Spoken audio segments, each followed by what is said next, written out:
Hello and welcome to JK Civil Services.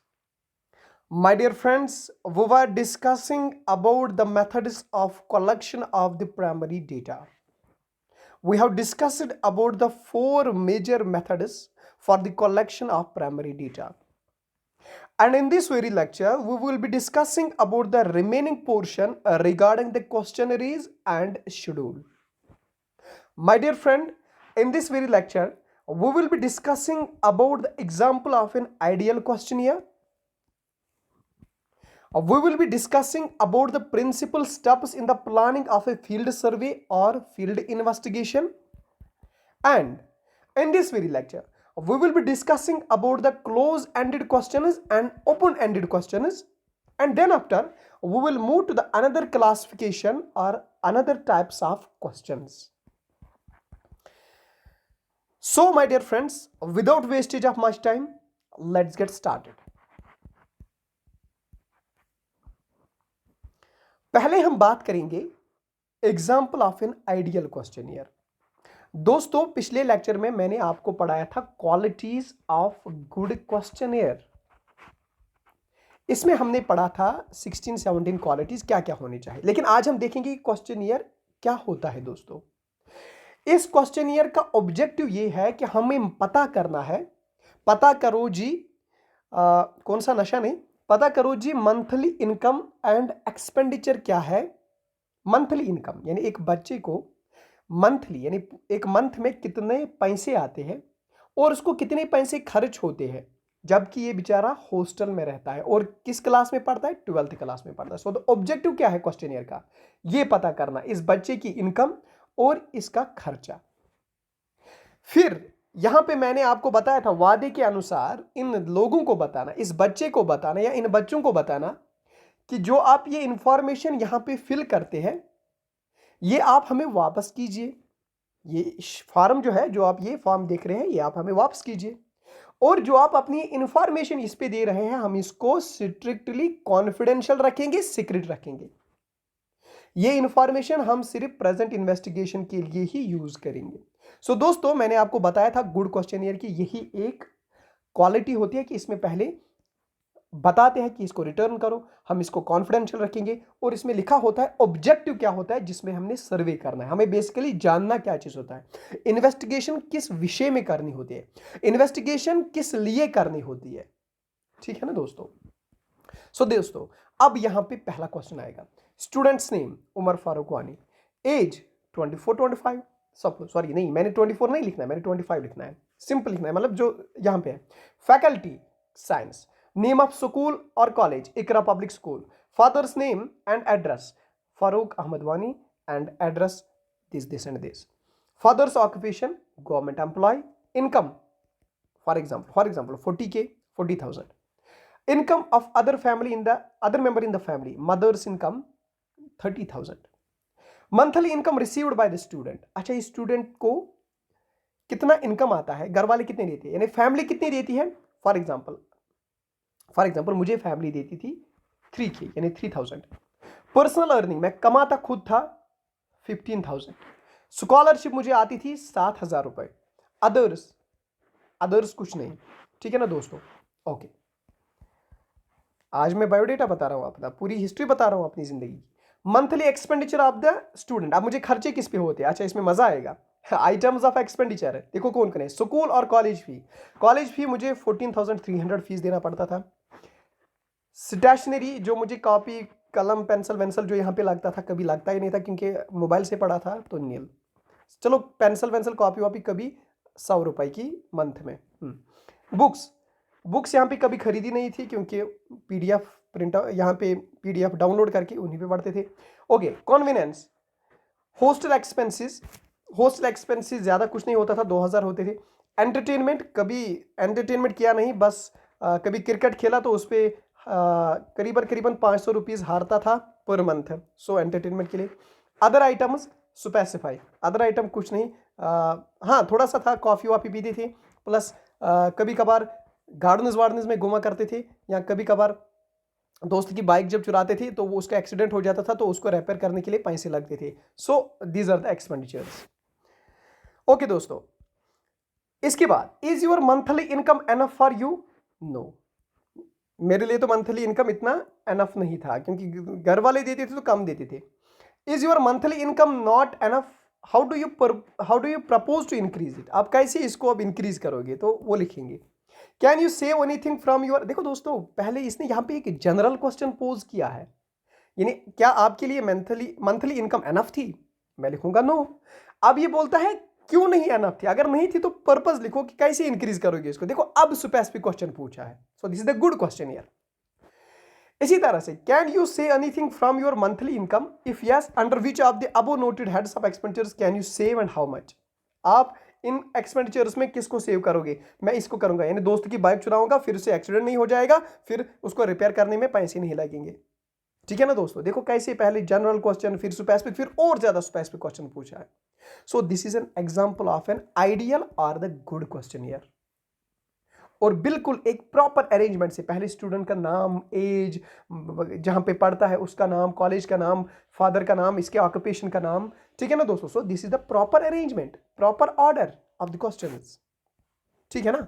Okay मेरे दोस्त, अब हमने यहां पे पढ़ना है principal steps in planning of a field survey और field investigation.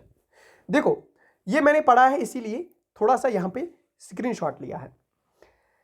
While planning a field survey, you are required to focus on following steps. पहला step, design questionnaire with utmost care and be sure that a questionnaire has a reasonable length. देखो हमने ऊपर questions पढ़े, देखो मजा आया मुझे answer करने में। ये नहीं था कि 50-60 क्वेश्चन थे, सिर्फ 12 क्वेश्चंस थे। सो रीजनेबल लेंथ थी, होनी चाहिए reasonable length.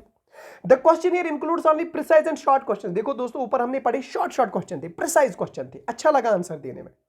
The set of questions in the questionnaire can be cross checked with each other. अब इसके बाद क्रॉस चेक करते हैं, ये मैंने आपको समझाया एग्जांपल्स में। The question do not involve serious और डिफिकल्ट कैलकुलेशंस। क्या मुझे कैलकुलेशन यहां पे डिफिकल्ट लगी? कहीं पे नहीं। ठीक है ना दोस्त? Decide the mode of inquiry, direct personal oral investigation also called interview method. देखो दोस्तों अब मैंने डिसाइड करना है, क्या मैं यहां पे डायरेक्ट लोगों के, स्टूडेंट्स के पास जाऊं, 12th क्लास स्टूडेंट्स पे जाऊं, उनको मैं पूछूं, या उसको मैं कहूंगा नाम इंटरव्यू मेथड, क्योंकि जब मैं डायरेक्ट कांटेक्ट करूंगा ना उनके साथ ही, मैंने पढ़ाया भी है आपको, that is called interview method.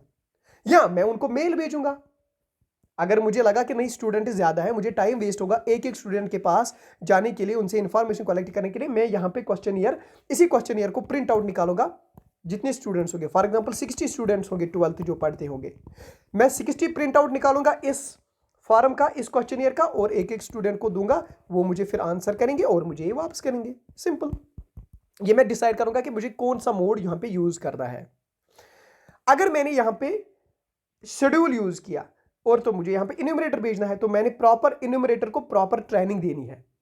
ठीक है ना? और इसके बाद उसके हाथों में क्वेश्चनियर थमाना है, उसको बोलना है जाओ भाई अब इसके आंसर्स लेके आओ 12th क्लास के स्टूडेंट से। कंडक्ट ए प्लॉट सर्वे, लेकिन ये करने से पहले मैं एक प्रिलिमिनरी इन्वेस्टिगेशन करता हूं, यानी पहले मैं एक इन्वेस्टिगेशन करता हूं कि अगर मैंने फॉर एग्जांपल यहां पे 60 स्टूडेंट्स हैं, क्या मुझे 60 स्टूडेंट्स आंसर करेंगे, कैसे करेंगे, क्या उनको बोरिंग मत होगी, इसीलिए मैं यहां से 2 स्टूडेंट्स को पहले चुनूंगा और यहां पे उन पे टेस्ट करूंगा। उनको पहले 2 स्टूडेंट्स को ये क्वेश्चनियर दूंगा, बोलूंगा कि आप इसके आंसर दो। अगर उन्हें अच्छे से आंसर किया, विदाउट बोरिंग आंसर किया अच्छे से, तो मैं समझूंगा नहीं ठीक, क्वेश्चन ठीक है। सो this is the pilot survey. Okay मेरे दोस्त, इसी के बाद अब हम पढ़ेंगे ये जो क्वेश्चनियर होता है, ये होता है 2 तरीके का, यानी द क्वेश्चनियर में कंसिस्ट्स ऑफ क्लोज्ड एंडेड और ओपन एंडेड। दोस्तों क्लोज्ड एंडेड को मैं नाम देता हूं स्ट्रक्चर्ड क्वेश्चंस भी, और ओपन एंडेड को मैं नाम देता हूं अनस्ट्रक्चर्ड क्वेश्चंस भी। ये आपके एनसीईआरटी ने कोट किया, इसीलिए इस पे आप ज्यादा फोकस करना, और इसमें क्वेश्चन एग्जाम में आने के ज्यादा चांसेस है दोस्तों। सो इन शॉर्ट, जो क्वेश्चनियर होता है, what is a questionnaire? A questionnaire is a set of questions.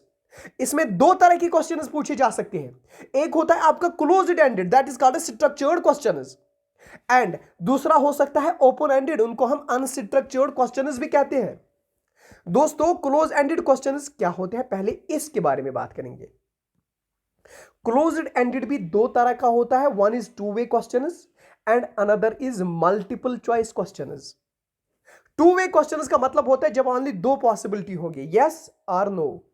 भाई आपने चाय पी, वो बोलेगा नहीं, यहां बोलेगा हाँ मैंने चाय पी। सो यस और नो, सिंपल।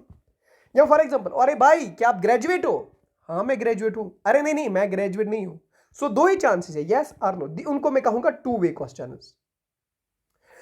इसमें मल्टीपल चॉइस क्वेश्चन के भी चांसेस होते हैं। देखो दोस्तों कैसे, when there is the possibility of more than two options of the answers, यानी जब एक आंसर के बहुत सारे ऑप्शंस हो सकते हैं। फॉर एग्जांपल क्वेश्चन ऐसा हो सकता है, भाई मेरे आप बताओ आपने अपनी जो जमीन है वो क्यों बेच डाली? क्या आपको कर्जा था और पैसे वापस करने थे? क्या आपको बच्चों को पढ़ाने के लिए आपने जमीन बेच दी? क्या आपने इसलिए जमीन बेच दी कि आपने दूसरी प्रॉपर्टी खरीदनी है? देखो दोस्तों, हाँ हमें जम्मू में जमीन थी, हमने वो बेची थी क्योंकि हमने कश्मीर में इसके बदले जमीन खरीदनी थी। या अनी अदर, यानी प्लीज स्पेसिफाई, या कोई और रीजन था, कोई और रीजन था। ठीक है ना दोस्तों? देखो यहां पे इसका बहुत अच्छा मोटिव है। देखो दोस्तों यहां पे कितनी खूबसूरती से इसको आंसर दिखा है, अनी अदर, यानी अगर इन ऑप्शंस के बगैर भी कोई ऑप्शन है जिसकी वजह से आपने जमीन खरीदी है, प्लीज मेंशन करो यहां पे। एक तो ये बात है इस क्वेश्चन में, ये मुझे बहुत अच्छी लगी। और दूसरी बात जो मुझे नजर आ रही, जो आपको अभी नजर नहीं आएगी इस आंसर में, इनको कहेंगे alternative. This is alternative, this is alternative, this is alternative, this is alternative, या this is option option option and option. दोस्तों इन ऑप्शंस में एक खास बात ये भी है कि इसमें दोनों साइडेड है। देखो दोस्तों दोनों साइड मतलब क्या है? दोनों साइड मतलब नेगेटिव साइड भी है और पॉजिटिव साइड भी है। नेगेटिव साइड इसलिए, इसने क्वेश्चन में लिखा था कि आपने लैंड क्यों बेच डाली? क्या आपको कर्जा था या आपको बच्चों की पढ़ाई के लिए फीस इकट्ठा करना था जमीन बेच के? सो this is the negative side. लेकिन पॉजिटिव भी दिया है, क्या आपने जमीन इसलिए बेच डाली कि आपको दूसरी जगह प्रॉपर्टी खरीदनी है या कोई और इसके बदले में प्रॉपर्टी खरीदनी है? सो जमीन भी प्रॉपर्टी थी, और अगर फॉर एग्जांपल इसने कोई बिल्डिंग खरीदी वो भी प्रॉपर्टी है। सो this is the positive thought, this is the positive side. इस अल्टरनेटिव्स में दोनों साइड से, नेगेटिव साइड भी और पॉजिटिव साइड भी। दोस्तों देखो कितनी खूबसूरत यहां पे इसने आंसर्स लिखे हैं। यही क्वेश्चनियर यही होता है कि एक क्वेश्चनियर में दोनों चीजें होनी चाहिए। इनके ऑप्शन में दोनों चीजें होती है, नेगेटिव चीजें भी और पॉजिटिव चीजें भी। One must not be always negative, he should be positive sometimes. तो दोस्तों अब यहां पे ये जो क्लोज्ड एंडेड है इसके बारे में अब हम बात करेंगे। Easy to use, score and codify for analysis because all respondents can choose from given options। यानी इसमें ही ऑप्शन में देख सकते हैं, नहीं हाँ दोस्तों तो इसमें क्या कर सकता है, इसमें ये यूज कर सकता है कि यानी इतने सारे ऑप्शंस है, इनमें कोई भी आंसर ही चूज कर सकते जो सही होगा।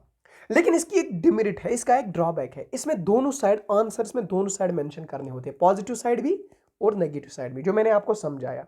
दूसरी बात, इसमें एक खूबसूरत चीज ये है कि अगर कोई और रीजन है, इसीलिए ये जो फोर्थ ऑप्शन होता है यहां पे अनी अदर, यानी कोई और रीजन है जिसकी वजह से आपने जमीन बेच डाली, तो वो लिखता है हाँ ये रीजन ये था, ये रीजन ये था, ये रीजन ये था कि मुझे लगा था कि मैं इस जमीन को अब केयर नहीं कर पाऊंगा, इसीलिए मैंने इसको बेच डाला। So this is the reason, another reason.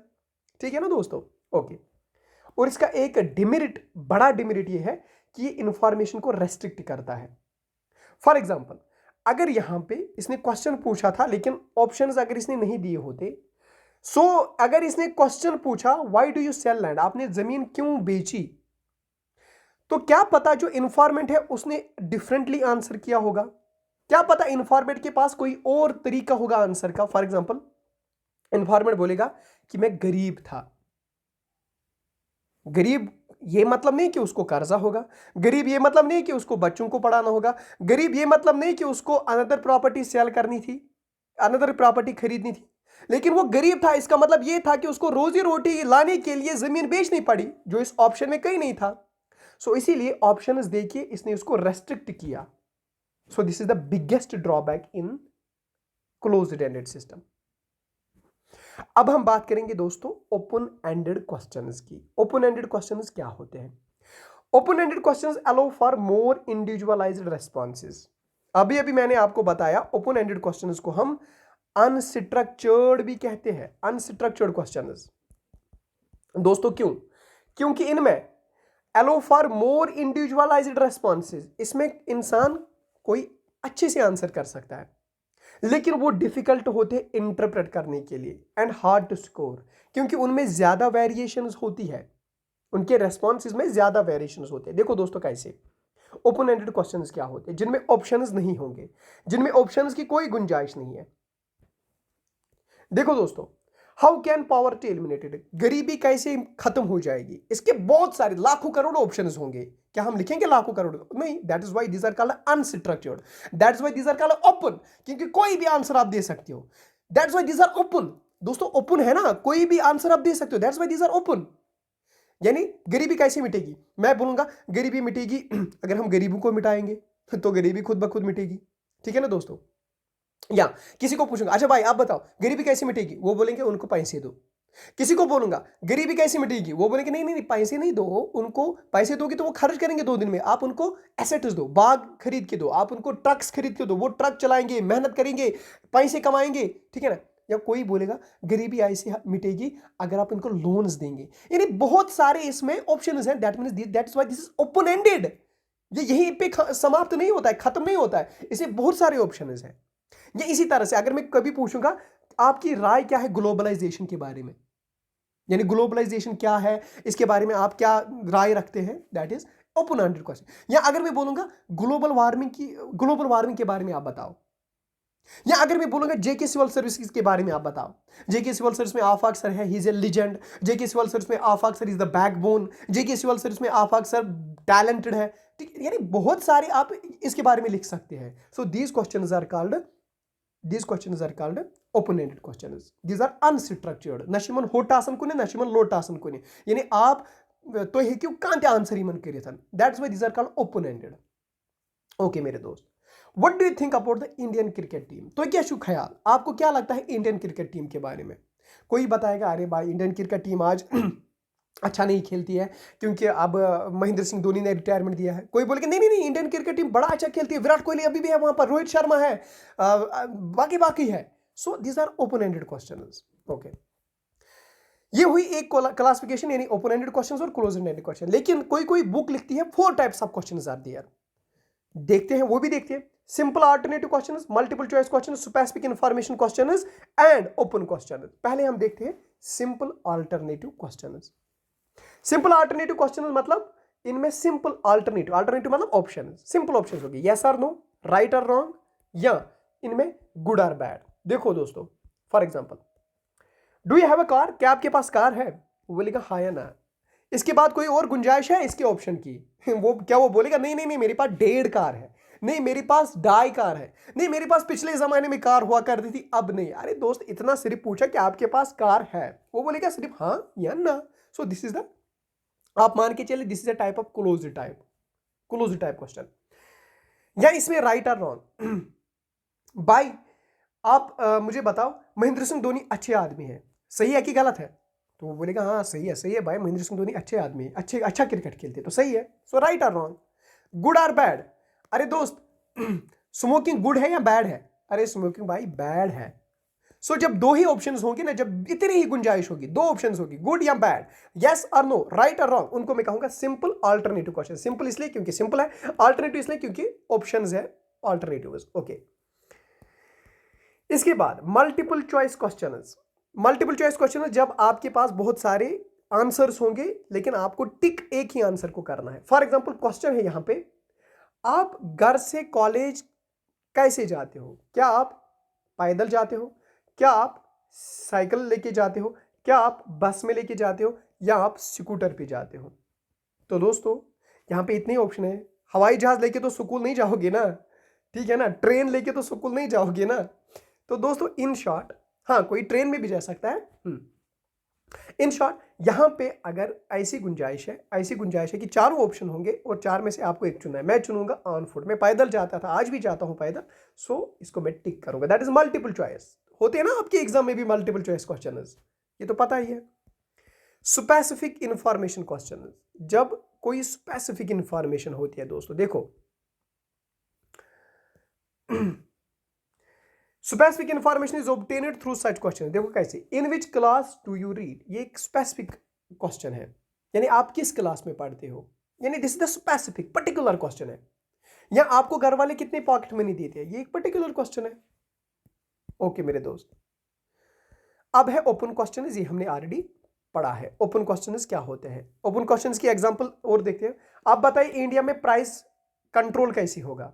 या एक और एग्जांपल, आप बताइए कि जो आपकी कंट्री में पावर शॉर्टेज है वो कैसे दूर हो जाएगा। बहुत सारे इसमें बोलेंगे कि हम डैम बनाएंगे, वाटर कंजर्व करेंगे, अच्छा बिजली ज़ाया नहीं करेंगे, हीटर्स को तोड़ेंगे जैसा कश्मीर में होता है।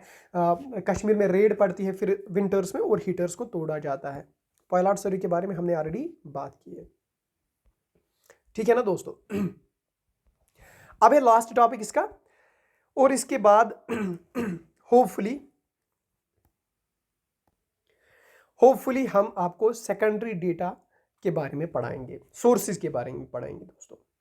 चलो इसके लास्ट टॉपिक के बारे में बात करते हैं, main sources of errors in the collection of data. अब इस डेटा में एरर कहां पे हो सकता है, तो ऐसे 5 जगह है जहां पे एरर होने की पॉसिबिलिटीज है। देखो दोस्तों कैसे, errors related to the measurement of objects which may occur when scale of measurement happens to be different for different enumerators। For example आपने एक कंट्री में सर्वे करना है कि पॉपुलेशन कितनी है, इसमें आपने फॉर एग्जांपल 10 इन्यूमरेटर्स लगाए ये चेक करने के लिए पॉपुलेशन कितनी, ये एक एरिया में जाएगा, ये एक एरिया में जाएगा, ये एक एरिया में जाएगा। This is enumerator A, B and सी।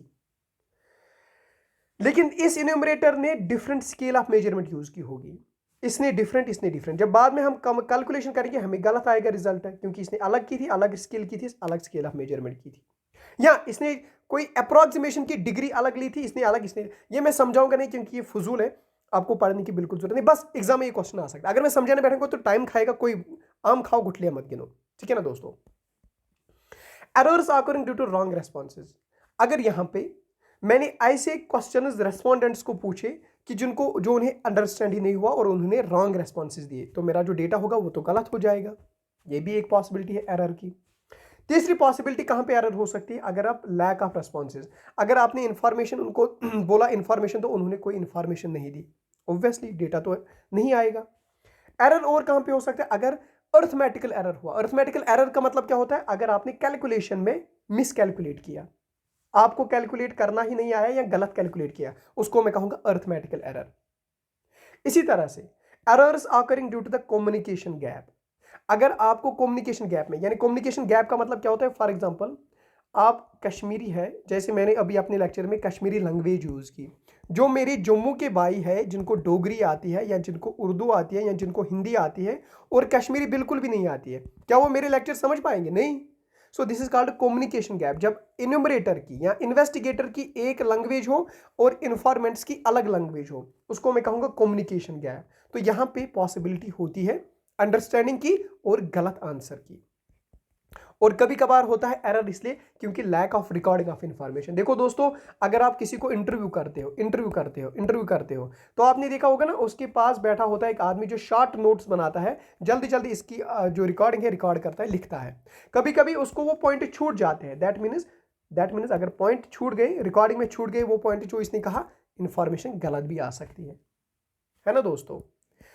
अब फाइनली में हमने क्या पढ़ा, हमने यहां पे collection of primary data methods complete किया। इसमें हमने पढ़ा था 4 तरीके, एक होता है डायरेक्ट पर्सनल इन्वेस्टिगेशन, दूसरा हमने पढ़ा था इनडायरेक्ट ओरल इन्वेस्टिगेशन, तीसरा हमने पढ़ा था इंफॉर्मेशन फ्रॉम लोकल सोर्सेज, और चौथा हमने पढ़ा था information through questionnaires and schedule, जिसमें हमने पढ़ा था मेलिंग मेथड और इन्यूमरेटर्स मेथड।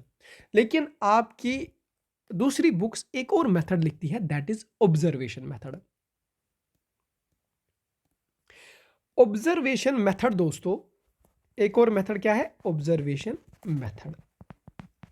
ऑब्जर्वेशन मेथड दोस्तों related to the behavioural science है, बिहेवियरल साइंस, यानी जिसमें हम हाइट या वेट या for example of a group of students, इनके बारे में डेटा कलेक्ट करेंगे, यानी हाइट कितनी है, वेट कितनी है ग्रुप ऑफ स्टूडेंट्स की। यानी इसमें हम क्या करते हैं, इसमें हम कोई इंस्ट्रूमेंट यूज करते हैं, फॉर एग्जांपल स्केल। अच्छा ये 150 सेंटीमीटर का है, अच्छा इसकी हाइट 6 फीट 1 इंच है।